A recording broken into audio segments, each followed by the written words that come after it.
Hoy nos vamos a meter de lleno en la historia de los visigodos. Y es que es fascinante pensar cómo una élite guerrera, que eran cuatro gatos por así decirlo, consiguieron levantar el primer reino unificado de toda la península ibérica. Es una historia, la verdad, llena de ambición, de asimilación y con un final, un colapso tan de repente que todavía hoy se sigue debatiendo. Una historia que en el fondo puso las primeras piedras de lo que luego sería España. Esa es la gran pregunta, ¿verdad? ¿Cómo se levanta una nación nueva sobre los escombros de un imperio que lo fue todo? ¿Cómo se consigue crear una identidad, algo en común, a partir del más absoluto caos? Pues bien, la historia de los visigodos es justamente un caso de estudio increíble para intentar responder a esto. A ver, para entender bien a los visigodos, tenemos que viajar atrás en el tiempo, a su mundo. Pensemos que el Imperio Romano, ese coloso que había dominado Europa durante siglos, bueno, pues estaba viniendo abajo, se estaba haciendo pedazos. Y claro, esa debilidad fue como abrir las compuertas. Se produjo una oleada de migraciones por todo el continente, de pueblos a los que los romanos, un poco por encima del hombro, llamaban bárbaros. Y como era de esperar, la península ibérica no se libró de esto, para nada. La que había sido la provincia romana de Hispania, tan ordenada ella, se rompe en 1000 pedazos. Un caos total. Es como si se repartieran el pastel, los suevos se quedan con el noroeste, los vándalos con el sur, los alanos por el centro. El orden romano había desaparecido. Lo que quedaba era, básicamente, una lucha por ver quién se quedaba con el control. Y es justo ahí, en mitad de todo ese lío, en ese vacío de poder, donde entran en escena nuestros protagonistas, los visigodos. Y su llegada, créanme, va a cambiarlo absolutamente todo. Ojo que su llegada no fue la típica invasión a sangre y fuego, no.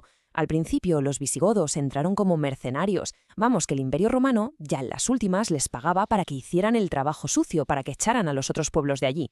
Pero claro, los visigodos no eran tontos, se dieron cuenta rápido de la situación y pensaron, un momento, ¿por qué vamos a trabajar para un imperio que se cae a trozos si podemos montar nuestro propio reino? Y así fue, el poder simplemente cambió de manos.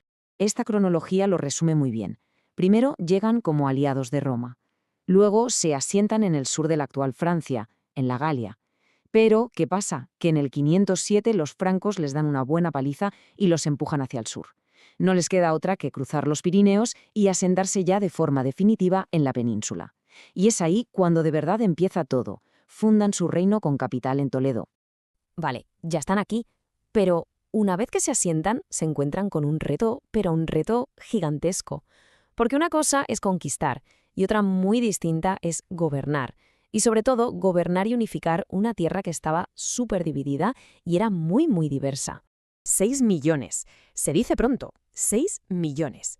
Esa era, más o menos, la población hispano-romana que ya vivía en la península cuando llegaron los visigodos. O sea, no llegaron a un sitio vacío, ni mucho menos. Se encontraron con una sociedad súper compleja, con sus leyes, su cultura, su religión, con todo el bagaje de siglos y siglos de influencia romana. Y ahora viene lo bueno, la comparación. Frente a esos 6 millones de hispanos romanos, los visigodos eran, ¿cuántos? 200.000. 200.000. Es una pasada la diferencia. Eran una minoría diminuta, una pequeña élite que de repente tenía que gobernar a una mayoría aplastante. Entonces, la pregunta cae por su propio peso, ¿no? ¿Cómo es posible que un grupo tan pequeño consiguiera unificar a una población tan enorme y tan diferente? Pues desde luego no fue por arte de magia. Tenían un plan, un proyecto político muy bien pensado. Básicamente, los reyes visigodos siguieron una especie de hoja de ruta con 3 pasos clave. Un plan súper metódico para conseguir que esas dos comunidades, la visigoda y la hispanolomana, acabaran siendo una sola.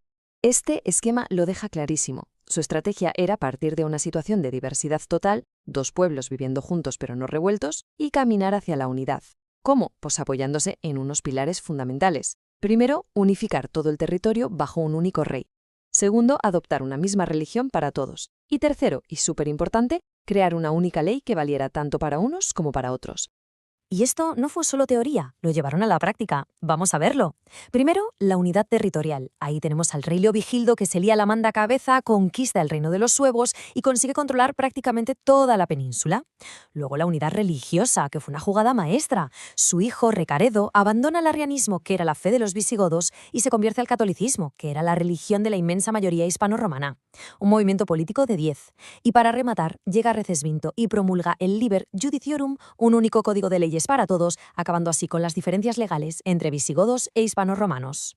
Pero claro, todo este proyecto de unidad era más frágil de lo que parecía, porque el sistema político de los visigodos tenía un fallo de base, un problema estructural que era como una bomba de relojería. Y aquí lo tenemos, su gran talón de Aquiles. La monarquía era electiva. ¿Qué significa esto? Pues que la corona no pasaba de padres a hijos. ¿Qué va? Cada vez que moría un rey, los nobles más poderosos se juntaban para elegir al siguiente. Ahora, imaginemos el percal. Traiciones, asesinatos, pactos secretos, guerras civiles. Cada sucesión era un auténtico caos que debilitaba al reino por dentro. Entonces, para intentar ponerle freno a esa inestabilidad crónica, los reyes buscaron un aliado fuerte. ¿Y quién era el más poderoso? La Iglesia. Fue una alianza de conveniencia. Al hacerse católicos, los reyes consiguieron el apoyo de los obispos, y ese apoyo les daba una legitimidad, un respaldo moral que la nobleza, siempre conspirando, muchas veces les quitaba. Y esto que vemos aquí es la prueba de oro, y nunca mejor dicho, de esa alianza. Fijaos en esta corona, es espectacular. Pero lo curioso es que no estaba hecha para que un rey se la pusiera en la cabeza, sino para colgarla en una iglesia, como una ofrenda. Era un regalo de lujo, un símbolo clarísimo de ese pacto entre el poder del rey y el poder de la iglesia. Un yo te apoyo a ti, tú me apoyas a mí. A ver, que a pesar de todos sus problemas políticos y sus líos internos, el reino visigodo nos dejó un legado cultural importantísimo, cosas que han llegado hasta hoy. Y es que su legado es enorme, pensemos. Para empezar, el idioma. Adoptaron el latín, que es la semilla de la que luego nacerían el castellano y las otras lenguas de la península. Tuvimos a genios como San Isidoro de Sevilla, que con sus etimologías básicamente salvó un montón de conocimiento del mundo clásico que se podría haber perdido.